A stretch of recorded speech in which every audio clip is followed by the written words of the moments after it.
नमस्कार।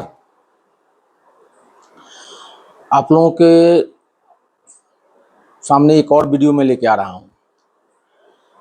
प्रधानमंत्री मोदी जी की स्वर्गीय माता जी को जिस प्रकार गाली दी गई, अपशब्द बोला गया, उस पर देखा गया कि इंद्री गठबंधन के किसी भी नेता को थोड़ा भी कोई भी उनको दुख नहीं है। उन्हें ये लगता है ना कि ये गरीब का लड़का, और जाति नहीं बोलना चाहिए फिर भी बोलना पड़ रहा है कि एक शेड्यूल कास्ट में आते हैं, तेली जाति, और उनका लड़का प्रधानमंत्री कैसे बन गया, जिनकी माँ लोगों के घर में काम करके अपने बच्चों को पालती थी, वो प्रधानमंत्री कैसे बन गया। और ये समझ रहे हैं ये लोग कि इनका जो गाली देना और शब्द बोलना जन्मसिद्ध अधिकार है। थोड़ा सा हम बैक जाना चाहेंगे।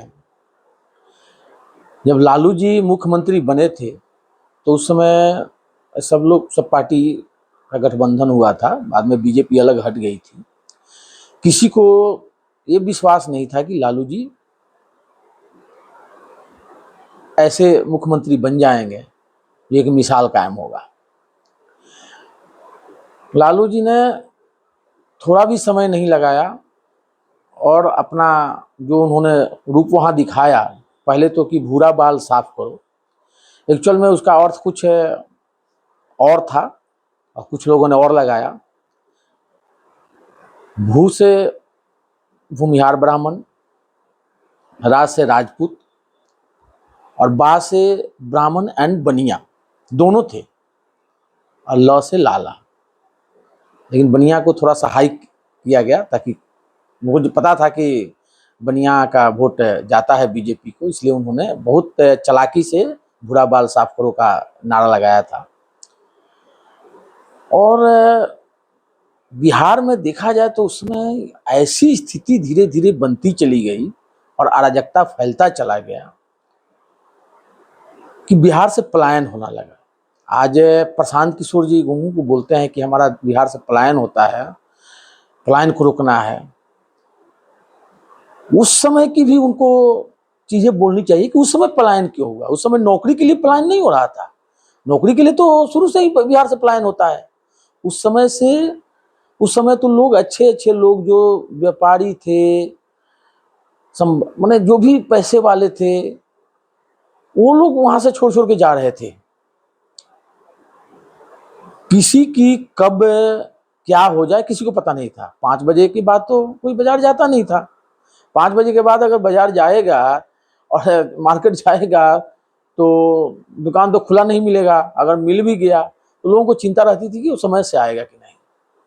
ऐसी ऐसी समस्याएं थी उस समय। और बड़े बड़े अधिकारी जो थे उस समय लालू जी के पैरों में बैठ के नतमस्तक रहते थे, क्योंकि तो मजबूरी थी। जिसको जो मन करता था उसको बोल देते थे। मतलब उनको ये लगता था कि बस मैं राजा हूं, इसके अलावा कुछ नहीं है। उन्होंने हिंदुओं के बीच इतनी खाई डाल दी थी कि लोग एक दूसरे को समझ नहीं पा रहे थे। जहां देखो वहां एक दूसरे से का मार झगड़ा ये सब चलता रहता था।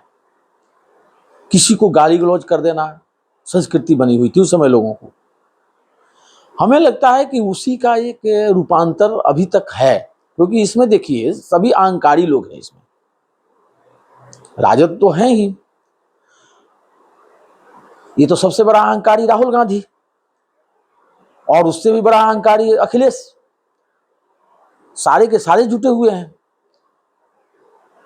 उससे तो अच्छा हम ओवैसी को बोलेंगे, ठीक है, वो अपने धर्म की राजनीति करते हैं, जैसी उनको राजनीति करना है करते हैं, जो भी करना है।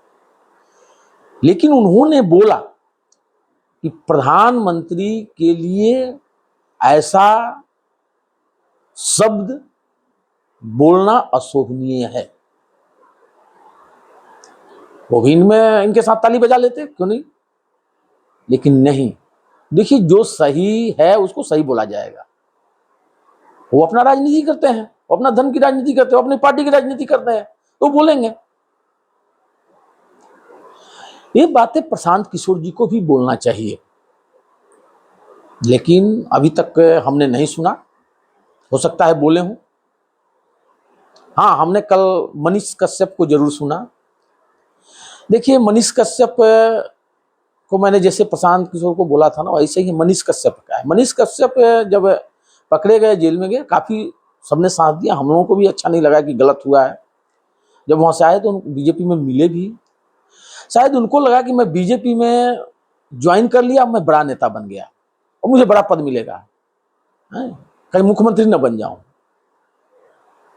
कुछ दिन ही बीते हैं, ज़्यादा दिन नहीं बीते हैं, जो पटना का कांड हुआ।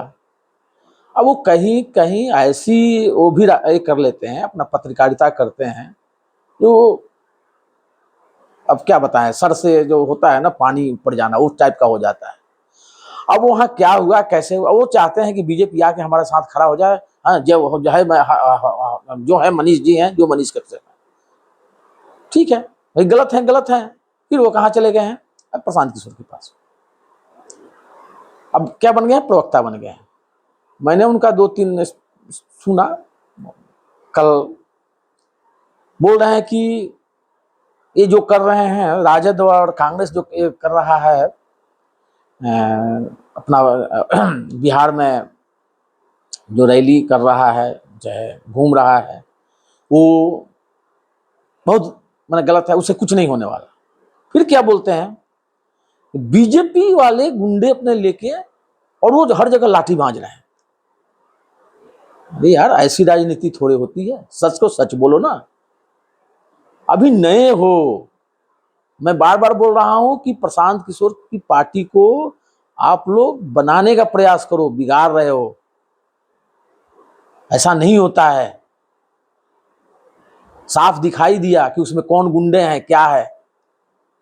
अगर कोई पार्टी, आप ही मान लो, आप ही की पार्टी अगर जाती है बोल के एक दिन पहले कि हम यहाँ धरना देने जाएंगे, चाहे यहाँ हम प्रदर्शन करेंगे, तो पुलिस रोकेगी। अगर पुलिस नहीं रुक पाई, वहां गए हुए हो, तो क्या वो बीजेपी वाले आपको मारना शुरू कर देंगे? यही राजनीति है।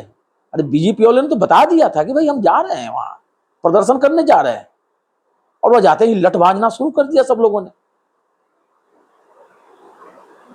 और जब लठ भाजने लगे, कई लोगों के सर फुट गए, तब इन लोगों ने भी अपना, जाहिर है कि प्रतिकार तो होता ही है। तो ये कहां से गंदी राजनीति? आप भी मनीष कश्यप जी, अभी आपको बहुत कुछ सीखना है, समझना है। आप बड़े पत्रकार नहीं हैं, बड़े पत्रकार नहीं बन गए हैं।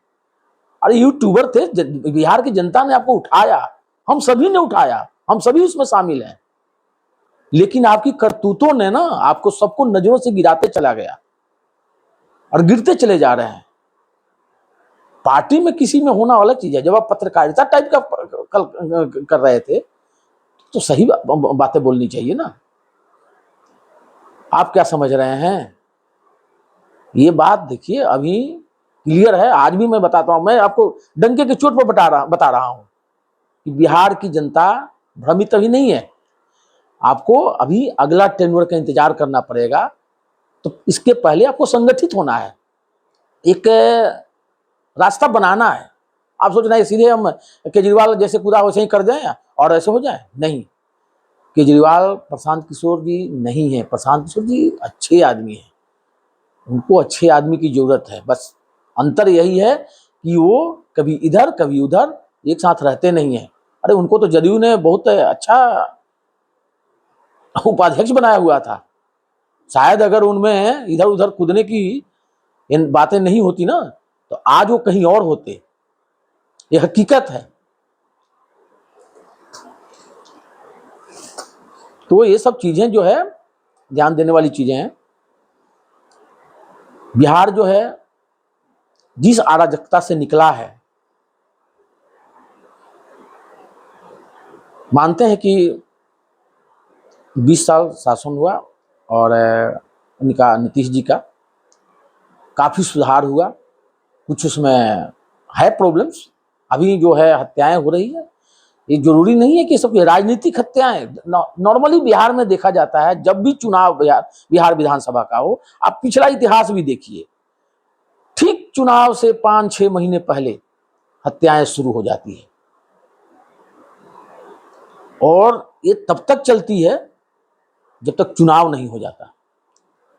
ठीक चुनाव के बाद पुल गिरने शुरू हो जाते हैं, 15 से 20 दिनों में इतने पुल गिर जाते हैं जैसे लग रहा है कि सब एक जैसे भूकंप आ गया और गिरना शुरू हो गया। तो ये बिहार की राजनीति थोड़ा दूसरी टाइप से है, लेकिन ऐसा होना भी नहीं चाहिए। ऐसे ऐसे लोग हैं जो जेलों में बंद, हत्या के जेल में बंद, और वो बहुत बड़े गुंडे भी माने जाते हैं, आज अच्छे अच्छे नेता में गिनती हो रहे हैं। इसका मतलब ये नहीं है कि अच्छे हो गए सब। अच्छा होना जरूरी है, सबको अच्छा होना पड़ेगा। देखिए भक्त प्रहलाद भी थे ना, तो उन्होंने सबकी गुणों को छोड़कर एक विष्णु भगवान की पूजा करने लगे थे। कोई जरूरी है, आदमी को अच्छा बनने का प्रयास करना पड़ेगा कि गलत आदमी के साथ आप भी घूम रहे हैं और उसको गाली गलौज का साथ दे रहे हैं। हम नाम किसी का नहीं लेना चाहते, लेकिन गलत है। अगर आप बिहार की राजनीति में, ठीक है आप पढ़े लिखे नहीं हैं कि पढ़े लिखे हैं, उसका आप कोई मतलब नहीं रह जाता, लेकिन बिहार के राजनीति में आए हैं तो थोड़ा अच्छा तो बनने का प्रयास कीजिए, थोड़ा सा तो अच्छा बनिए। आगे बस गुंडागर्दी के सहारे आप चुनाव जीत लेंगे। अभी मैं नेक्स्ट वीडियो भी डालूंगा जो बिहार की राजनीति से ही होगा, और उसमें कुछ मैं आप लोगों को बताने का प्रयास करूंगा कि राजद गलती कहाँ कहाँ करती चली जा रही है, और वो गलती जो है उसके लिए समझिए आत्महत्या के बराबर है। जय हिंद, जय भारत। मैं आप सबसे रिक्वेस्ट करूंगा कि इस चैनल को सब्सक्राइब करें, लाइक करें और शेयर करें।